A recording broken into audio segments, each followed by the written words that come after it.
graduation season for colleges and universities across the United States. A time for celebration for many families, but also added anxiety for DACA recipients, the dreamers, who've been able to finish and get college degrees, but must worry that they might also be soon deported. Jessica Moreno Caicho is a dreamer who came to the United States with her family in 2003 from Peru. She's graduating from Virginia Commonwealth University's School of the Arts Costume Design Program. She joins us from Richmond, Virginia. Thanks so much for being with us. Thank you so much for having me. So, may I ask how old you were when you came to the United States? I was 8 years old. Remember anything of Peru? Yeah, I remember my family, our home, the school that I used to go to, a couple of the parks, but they're very distant memories. Yeah. You're American for all practical purposes? Yeah. Have you had extra anxiety this year, your senior year of college? Oh, yes, a lot. I graduated high school having DACA and, having that little bit of privilege of having a work permit, a social security number, and being able to drive through that. And so I've gotten used to, being able to provide for myself, for my family, to pay for my own tuition, especially because as undocumented people here in Virginia, we are not eligible for any state financial aid and much less any federal financial aid to begin with. So when DACA was rescinded, it was something that we had been expecting for a while since this presidency came to its terms.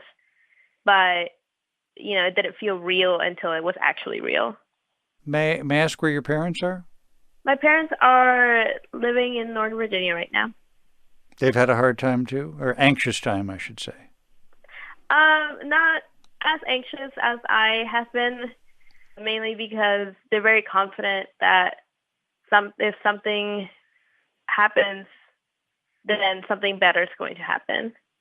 What would something better be?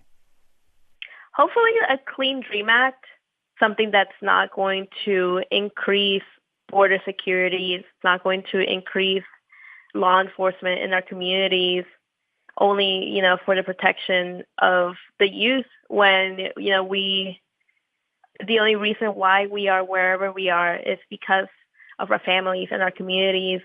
And most of those communities, they wouldn't be eligible for a DREAM Act. So if we're eligible for it, why should our eligibility hurt our communities? And after that, we're going to keep fighting for comprehensive immigration reform. That way, our families also don't have to continue to suffer and to live in the shadows. I'm told theater has been particularly important to you over the past couple of years. Yes, it has. Theater has definitely been an escape to just, work on the show, work on a production, and see the magic of it going up and seeing that art and theater has just become so much more diverse.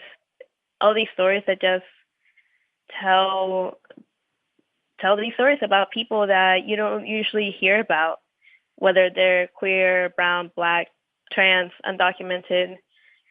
It's all these stories, and I think that it's really magical, and it really paints like a really great picture of everybody on stage.